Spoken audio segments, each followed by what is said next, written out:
Pronto. Diz que algumas pessoas foram removidas da reunião. Kaique saiu. Vai ter que voltar depois, Kaique. Foi o próprio Google que expulsou o Kaique, não fui eu. Vocês estão vendo, né? Vamos lá. A reunião está gravando. A aula está gravando. A gente vai falar hoje sobre filosofia medieval, filosofia política medieval, que é essa ideia aqui que eu vou espelhar, vocês ficarem mais cientes do que está fazendo. O que eu estou fazendo. E vamos lá.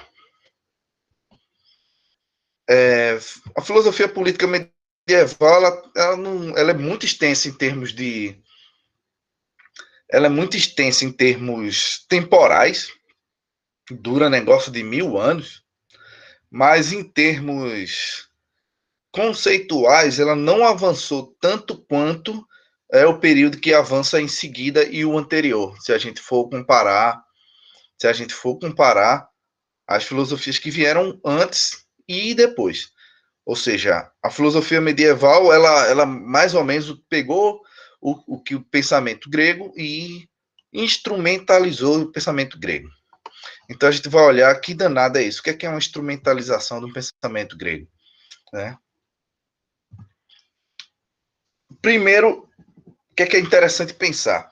Né? Na aula passada a gente tinha visto que Platão estava preocupado com aquela ideia de formar um homem, formar um cidadão dentro daquela república dele ideal, e ele tinha um modelo até educacional para isso, que ia passando por etapas, não sei se vocês lembram, que o cara ia ter uma seleção, um gurizinho era entregue ao Estado, depois ele, dentro desse modelo educacional do Estado, até os 20 anos ele estudava todo mundo junto, depois haveria uma espécie de primeira peneira, quem não passasse ficaria para trabalhar nas partes mais manuais, e essas pessoas seriam consideradas pessoas da alma de bronze, que seriam os artesãos da cidade.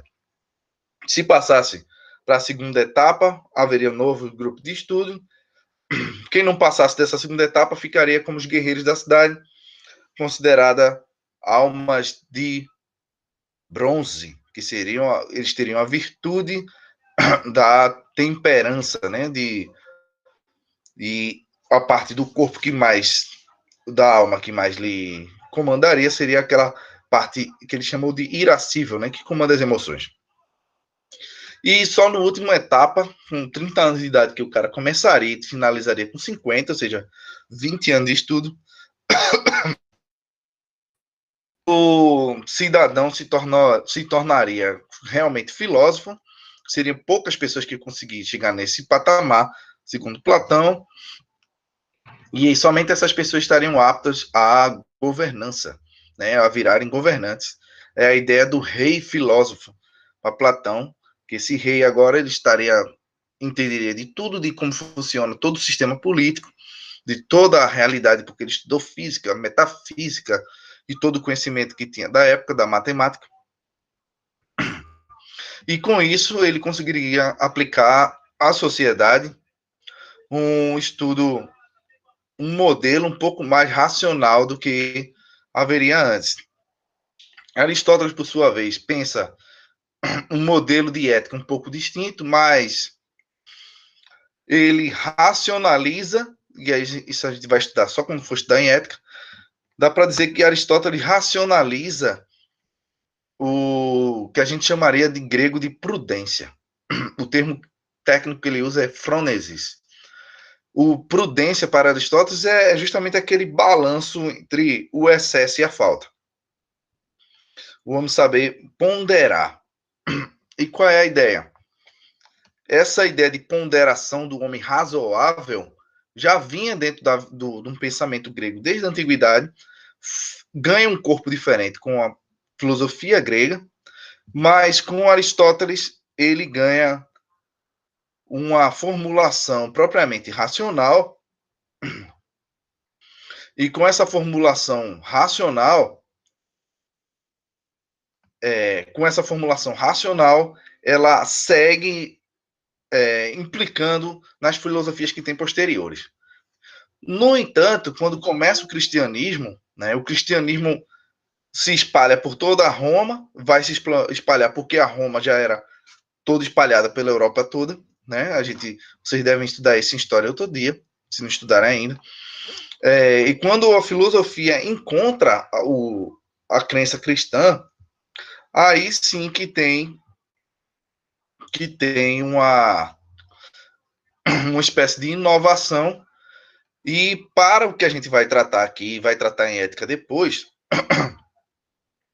eu gosto de sintetizar com isso aí que vocês estão vendo na tela, né? Qual é a virtude para o homem grego? É ser prudente, ser, para o grego antigo, é ser guerreiro, ser nobre, e para o grego pensado a partir dos modos aristotélicos é ser prudente. E com o cristianismo há uma mudança de quais virtudes os homens devem ter. Para o cristão, as três virtudes, que é a fé, a esperança e a caridade, estão acima desse ideal cristão, desse ideal grego, perdão. Nesse sentido, a gente pode dizer que, a grosso modo, generalmente falando, a fé subordina a razão. Ou seja, o homem é pensado agora como uma instância superior à razão, que é a fé. Essa instância, ela não é natural, ela é sobrenatural. E essa instância sobrenatural, que tem uma outra ordem, diz o que é que o homem racional deve fazer. Ou seja, a razão, ela, pelo menos nesse começo da Idade Média, em certo sentido, ela perde um pouco da sua autonomia. E aí, o grande cara que vai sintetizar tudo isso que a gente está falando, ele vai pegar um monte de coisa que veio até a época dele. Se você olhar Aristóteles, ele é por volta de 300 e pouco antes de Cristo. Santo Agostinho, que esse aí da foto, ele é de 300 e pouco depois de Cristo. Ou seja, já se passaram muito tempo, né? Aristóteles é o último grande pensador grego, enquanto a Santo Agostinho vai ser considerado, por muitos, o primeiro grande pensador medieval, porque ele faz uma síntese de tudo que veio antes, né? E essa imagem que vocês estão vendo é para tentar simbolizar uma coisa que não fica claro, não ficou evidente para a igreja, porque Santo Agostinho era negro, né? Ele é africano, do norte da África. Então, nas muitas retratações que tem, aparece ele como branco, mas segundo os relatos e os historiadores, ele era negro, né? Aí Santo Agostinho teve uma vida muito pregressa, ele andou por aí, flertou com outros tipos de pensamento muito antes de se tornar cristão, né? Ele se tornou mais cristão por causa da influência da mãe dele, que também é santa da igreja, se eu não me engano, Santa Mônica, se eu não me engano. E Santo Agostinho, ele promove uma releitura do pensamento de Platão. Na verdade, ele não teve acesso a Platão propriamente dito, mas aos que a gente chama de platônicos, que é a galera que estudava o pensamento de Platão, os descendentes do pensamento de Platão, era essa galera que Santo Agostinho bebia, e com essa influência, ele vai pegar o pensamento de Platão e cristianizá-lo. Basicamente é isso que ele faz. Na época de Santo Agostinho, existia uma complicação que atribuíam aos cristãos, ao cristianismo, a derrocada do Império Grego. Isso que era culpa dos cristãos que o Império Grego tinha caído. Então, Santo Agostinho, ele vai lançar um livro chamado Cidade de Deus, no qual ele faz a distinção entre duas cidades. Uma que ele chamou de cidade de celeste e uma a cidade dos homens. Qual é a diferença entre elas? Né? As duas cidades, elas são fundadas pelo amor, segundo a ótica do Santo Agostinho. A cidade dos homens é formada pelo amor a si mesmo, ou seja, uma espécie de egoísmo pelos prazeres que a pessoa pode fornecer a si mesmo, e um desprezo a Deus, né, por consequência. E a cidade celeste, cidade de Deus, é um amor a Deus e um desprezo a si mesmo, ou seja, colocando Deus em primeiro lugar. Essas duas cidades, para Santo Agostinho, coexistem na vida do ser humano, né? E na sociedade que a gente encontraria na época dele, para ele, né? Ele vai criar uma espécie de filosofia da história a partir disso, de dizer que essas duas cidades caminham juntas e ele vai explicar eventos bíblicos a partir disso, né? Como o homem, por exemplo, através do amor a si mesmo, teve uma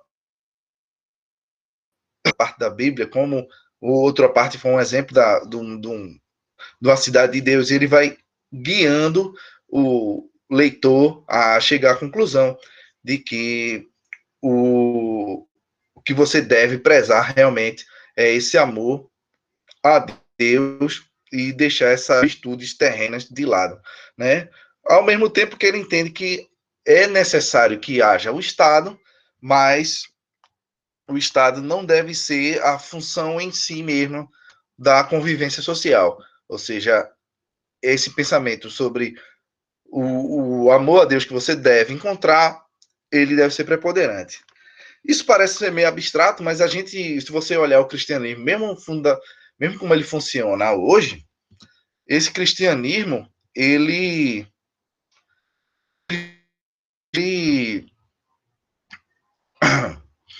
ele funciona bem parecido com essa lógica, né?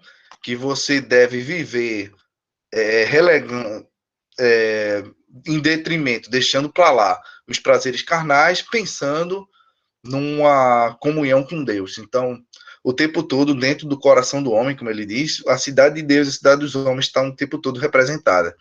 O cristão, ele viveria nesse embate entre esses dois desejos, desejo de viver um mundo carnal e um desejo de viver entre um mundo divino, né? E esse seria mais ou menos a diretriz do que acontece, do que a gente vai chamar de teologia política, ou seja, a ideia de que o, a organização política deve se prezar pela ordem da igreja. E quem é que vai fazer isso direitinho? É um outro filósofo, que é São Tomás de Aquino. Ele vai bem tempo depois, né? Enquanto Santo Agostinho é de 300 e pouco, São Tomás de Aquino já é de 1200.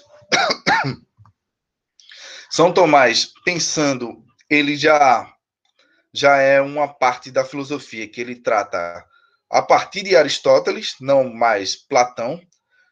Se a gente pode pegar um começo da filosofia medieval, ela é praticamente platônica. Depois os árabes invadem a Europa e começam a traduzir Aristóteles do latim, do grego para o latim, se eu não me engano, e aí que a igreja começou a ter contato com as obras aristotélicas. E Aristóteles passou a ser um grande pilar. E Santo Agostinho é um Aristóteles cristianizado, né? Ele vai pensar que todas as coisas se dirigem a um fim, né? Todas as coisas têm um guia, uma ordem natural, e aí ele estabeleceu que essa ordem natural, na verdade, é formada a partir de uma hierarquia de leis. A primeira tipo de lei que vocês estão vendo aí, a gente chamaria de leis eternas, que é a própria criação de Deus, a lei divina, que está dentro das escrituras, sobre o que é você deve fazer, a lei natural, que é entendida pela razão, né? A razão consegue compreender a lei da natureza, como ela funciona, e as leis humanas, que são derivadas das leis naturais, mas elas podem ser mutáveis e mudar, né? E alternar. Mas há uma hierarquia, né? Primeiro, as leis eternas derivam a divina, que a natural também deriva da divina e da eterna, e a humana das outras anteriores. Ou seja, o que é que está por trás disso? É pensar que as leis humanas, a política humana, está subordinada e ela é derivada de uma estrutura sagrada e religiosa. É essa a ideia que tem por trás, presente no contexto de São Tomás de Aquino. Ou seja, as leis elas se regulam porque são racionais, essas leis são racionais. No entanto, a primeira parte da lei racional, que é a lei eterna, somente está na cabeça de Deus, você não tem como compreendê-la, né? Só Deus sabe o que é que deve ser feito de fato. São Tomás parte do mesmo pressuposto, que o homem é um animal social. Portanto, se o homem é um animal social, a família é o primeiro núcleo do qual o homem deve partir, né? Desse núcleo, desses arranjos de família, surge o Estado.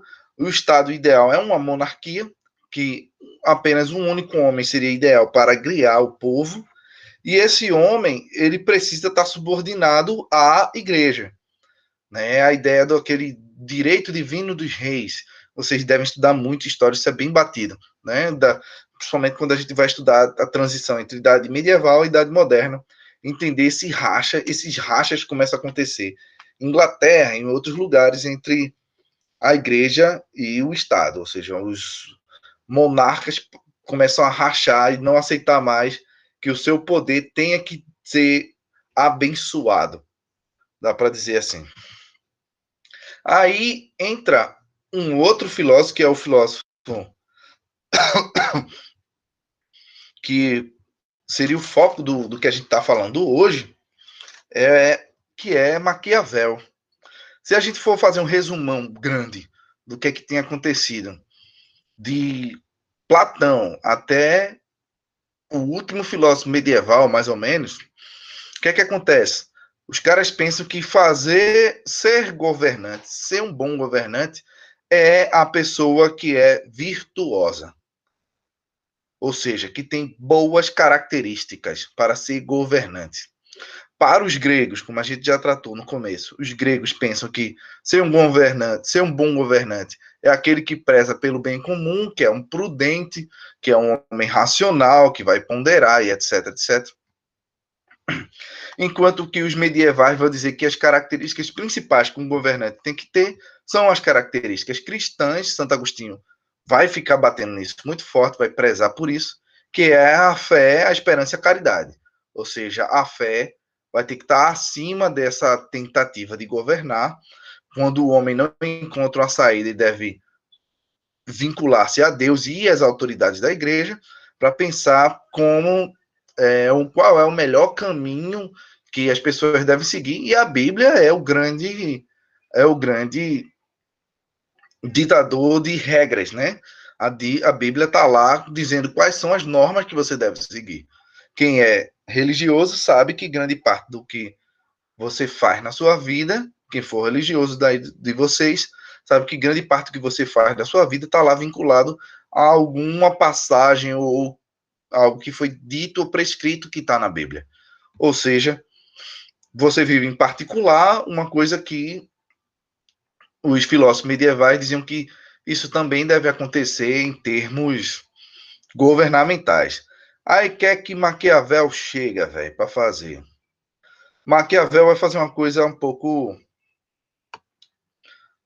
revolucionária para a época. Por isso que ele entra para a história com um livro bem fininho, relativamente fininho. Primeiro que Maquiavel ele vai partir da experiência histórica concreta. Ou seja, ele não fica pensando cidades ideais como Platão e Santo Agostinho. Ele não fica pensando qual é o tipo ideal de pessoa que deve governar.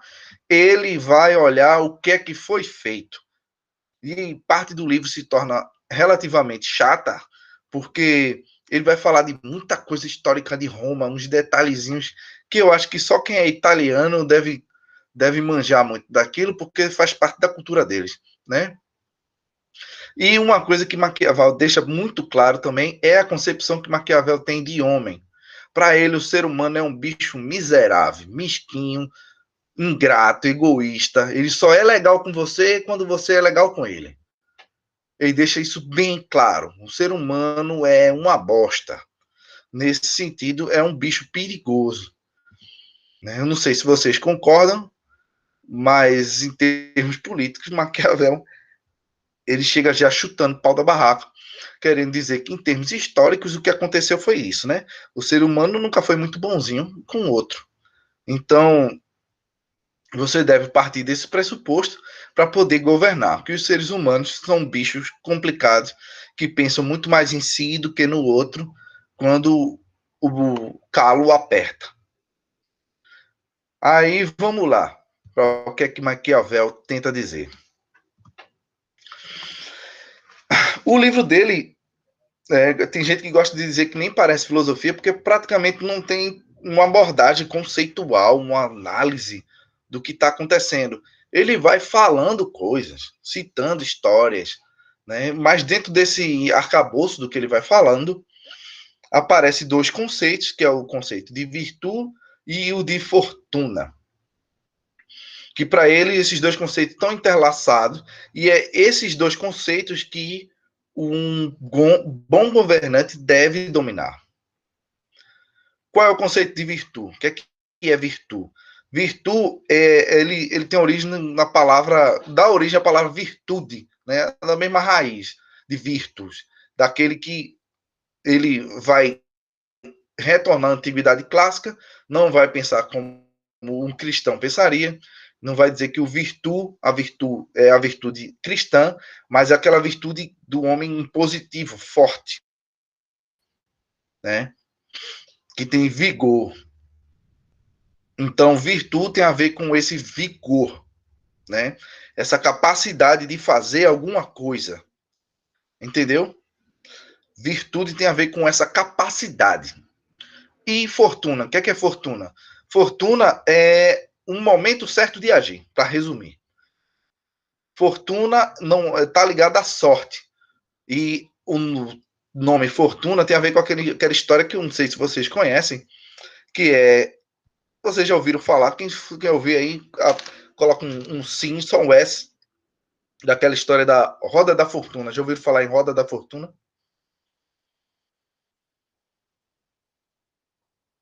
Hein? Nada? Não? Nunca ouviu? Roda da Fortuna. Roda da Fortuna,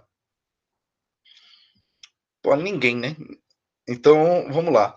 Roda da Fortuna é uma roda, né, que simboliza mais ou menos o ciclo da vida, né?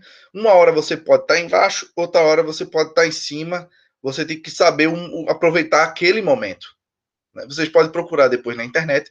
Roda da Fortuna tem umas imagens bonitinhas para simbolizar isso, né? Uma hora você está bem, outra hora você pode estar fudido.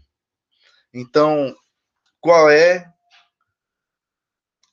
a ideia? Olha, tio Jojo entrou, acabou de entrar, tio Jojo Zicleio. Qual é a ideia da roda da fortuna?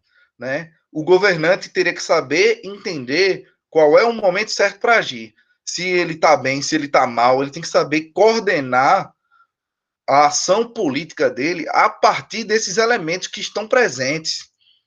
Não é uma fórmula de como fazer, não é uma receita de bolo fazer política. Fazer política é entender como essas coisas estão funcionando, segundo Maquiavel. Aí, como é que funciona essa história de virtude e fortuna, então? É basicamente você ter que ter capacidade para agir, mas, no entanto, ter essa capacidade, a virtude, você precisa também do momento certo para agir. Não adianta você ter muita capacidade e em momento nenhum aparecer nada, não ter sorte, entende? E não adianta toda a situação estar propícia e você também não ter nenhuma capacidade para agir. O que é que um homem prudente e sábio faz? Você se capacita e espera. Você se capacita e espera um momento correto para agir. É mais ou menos isso que vocês estão fazendo quando a gente está pensando agora em termos de vestibular. Né? Vocês não estão tentando, não vão tentar chegar na prova e dizer, eu vou ver aqui se eu consigo tirar 100 aqui, fechar as provas todas sem ter estudado. Vai que eu estou com sorte hoje. Não. Primeiro você se capacita o máximo que pode para, naquele momento oportuno, você agir. É mais ou menos não é igual à adequação política, mas é mais ou menos isso, uma analogia entre o virtude e fortuna. Ou seja, quanto mais você se capacita, mais você vai encontrar momentos certos para agir. Tá claro? Vou passar. Aí o que acontece?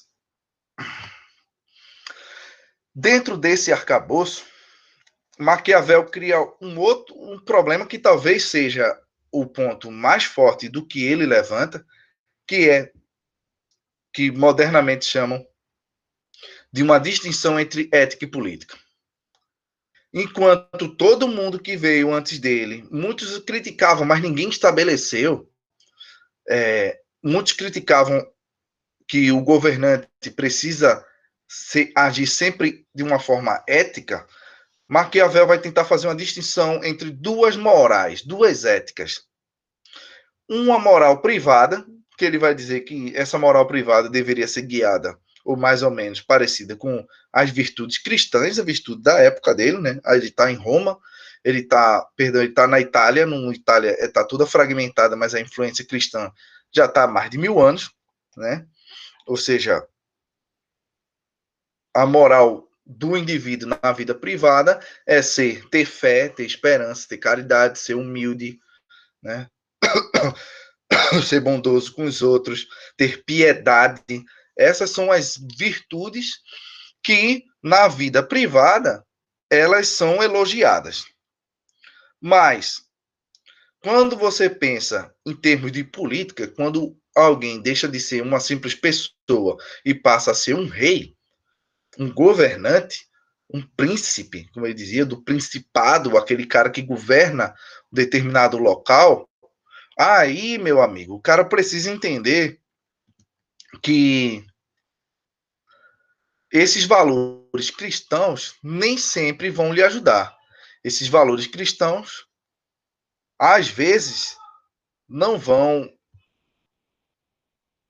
gerar bons frutos. Exemplo, né? O exemplo que Maquiavel dá, por isso que ele virou um termo, ele virou adjetivo, né? Quando alguém diz que alguém é um bem mega filha da puta que bota para lascar nos outros, diz que essa pessoa é maquiavélica. Já escutaram essa expressão? E aí, já escutaram? Essa já, né? Dizer, não, esse cara é maquiavélico. Que é como se um cara que ficasse pensando e confabulando como lascar a vida do outro. Né? Pronto, essa é mais fácil. Aí qual é a questão? Maquiavel, ele vai dizer bem simples, né? Se o cara precisa tomar uma decisão, ele precisa tomar uma decisão que mantenha o povo unido, que mantenha o Estado funcionando. Porque se o Estado for fragmentado, vai ser um mal para todo mundo. Muita gente pode morrer de fome, por exemplo, se tiver um Estado em guerra.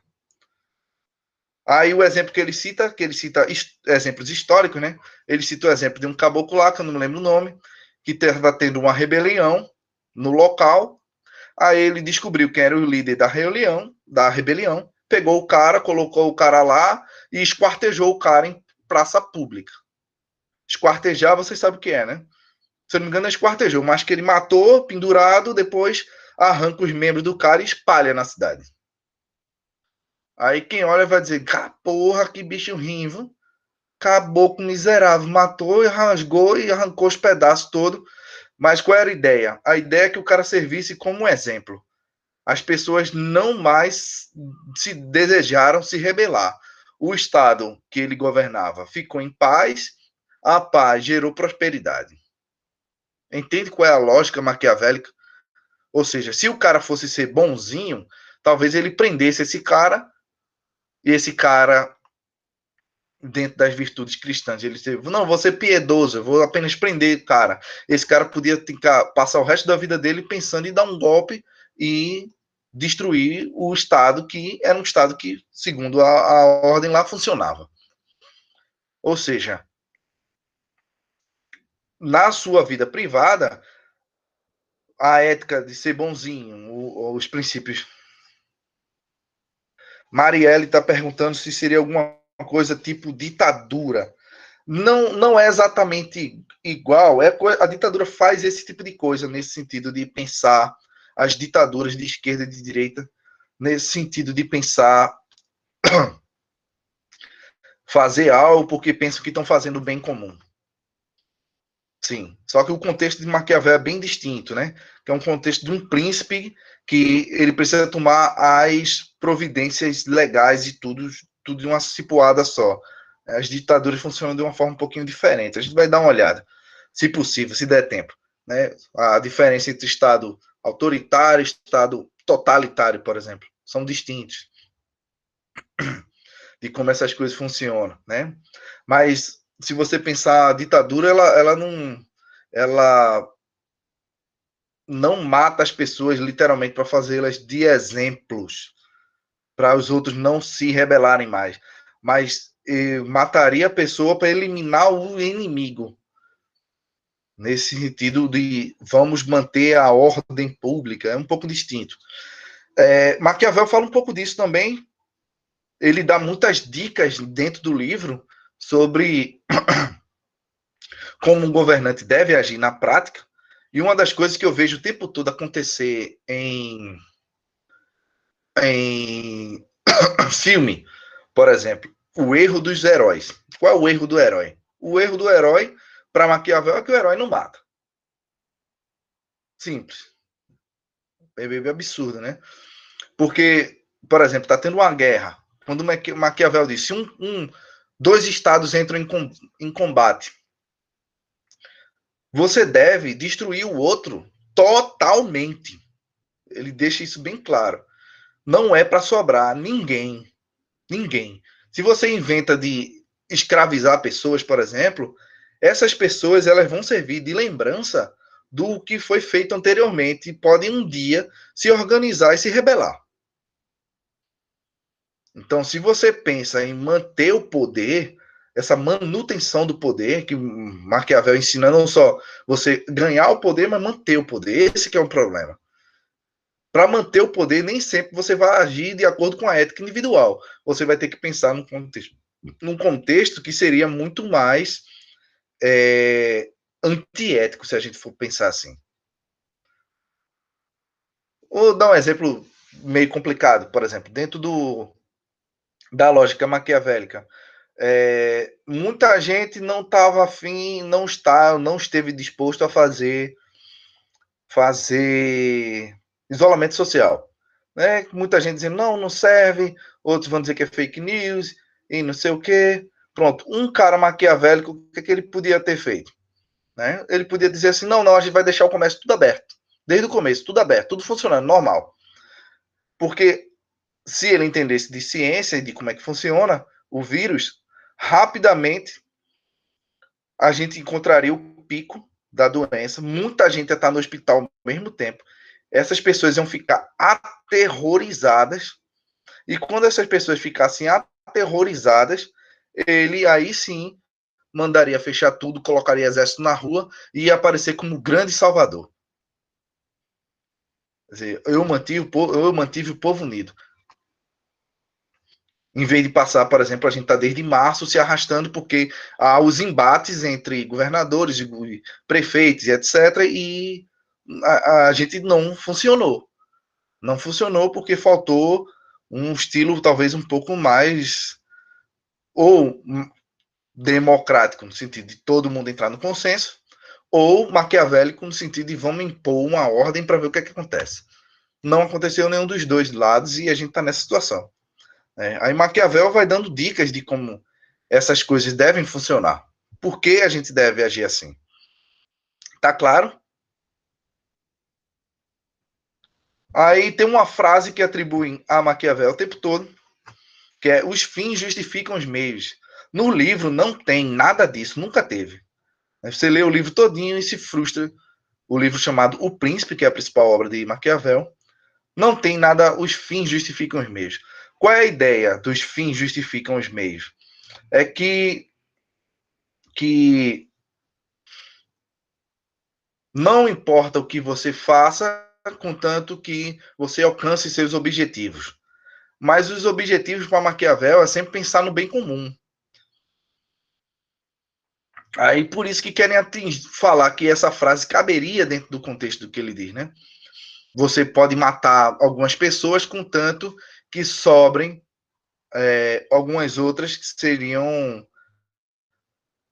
mais adequado. Por exemplo, um outro exemplo maquiavélico, que foi o que tem que mais ou menos ia acontecer com a galera que estava na China, né? E o que acontece, por exemplo, no filme chamado Ensaio sobre a Cegueira. Tem um monte de gente, por exemplo, contaminada com Covid, e você pensar que em termos para salvar a sua cidade, tem um monte de gente contaminada com Covid que é de fora, brasileiros de fora, estão lá na China, e você deixasse o pessoal lá. Dizer, não, vocês não vão votar. E os brasileiros dizendo, mas a gente vai morrer se a gente não votar. Sim, vocês vão morrer. Vocês vão morrer para a gente salvar milhões aqui. E pronto. Isso seria algo bem maquiavélico, no sentido que ele estaria preservando uma população dele em prol de um sacrifício de outros, né? Mas é muito brutal pensar nisso, né? A gente vai entender que depois, muito tempo depois dele, veio os estudos sobre direitos humanos e etc., que inviabiliza esse tipo de pensamento, né? Porque a gente já tratou também numa live dessas aqui, eu já falei coisas desse tipo. Ok? Aí, qual é a ideia? Em certo sentido, Maquiavel pensa numa espécie de utilitarismo político, que a gente vai entender o que é utilitarismo depois, né? E principalmente numa política que é voltada para o mundo, por isso que ela é secular. Desde antes de Maquiavel, que já estava tendo uma distinção entre Estado e Igreja, e com ele a distinção entre Estado e Igreja se acirra de fato, de dizer que um governante ele não precisa do aval da igreja para governar. Né? Ele pode governar a partir dos próprios preceitos e utilizando a razão. Né? Maquiavel deixa bem claro isso. Ele é um pensador que a gente considera renascentista, ele não é moderno, mas ele deixa bastante claro que o governante precisa utilizar a razão sempre que lhe é devido. Sempre que lhe é devido. Ele vai dando umas dicas, ele não podia ser tão explícito na época, mas ele deixa sempre uma dica de que um governante não pode ter o aval da igreja para dizer o que deve ou não deve fazer. Tá claro? Então, recapitulando desde os gregos, né, a diferença entre os gregos e medievais e Maquiavel é que enquanto os gregos e medievais pensavam num interrelacionamento entre ética e política, que o governante precisaria ser ético para agir, Maquiavel vai dizer que essa ética, pelo menos a ética cristã, ela não se aplica em grande parte ao contexto político, porque ela não deixa que o cara governe bem. Ele usa uma frase que é cruel, outra frase cruel, que por isso ele é maquiavélico, né? Que entre ser amado e ser temido, é preferível ser temido.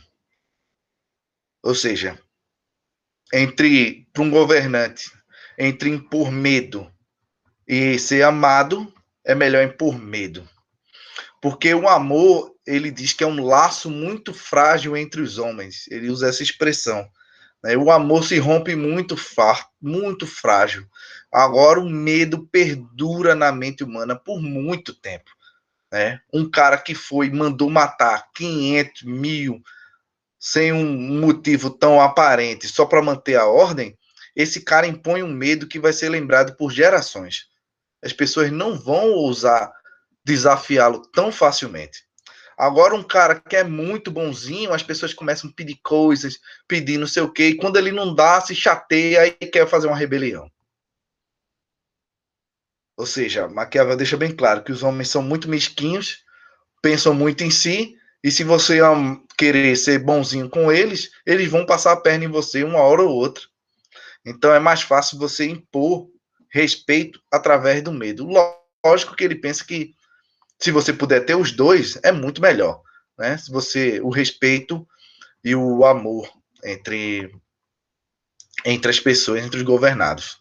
Mas enfim, era isso que eu tinha para falar. São 15h50. Quem tiver pergunta, coloca aí no chat, por favor. Obrigado pela presença de todos os 18 que tinha, e já tem gente indo embora. Quem quiser, coloca a pergunta aí no chat, ou então fala com câmera e microfone para a gente deixar registrado aí. Obrigado.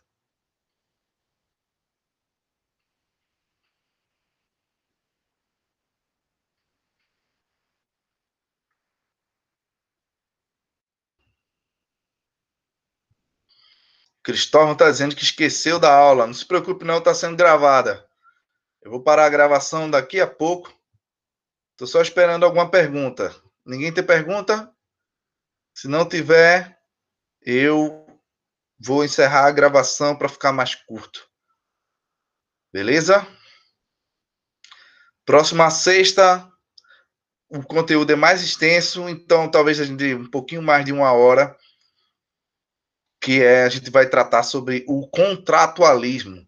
Que a gente vai abordar 3 grandes filósofos importantes demais para a história da filosofia política, que tem influência pesada até hoje. Muita gente lê esses caras, então a gente precisa trabalhar um por um. Vai dar um trabalho até para montar um slide desse aqui. Então, vocês precisam ter já a disponibilidade, já sabe que de 15 horas a gente começa. Vou tentar mandar o link para acesso um pouquinho mais cedo para a gente começar exatamente às 15 horas. Beleza? Ninguém tem perguntas? Vou encerrar a gravação para a gente poder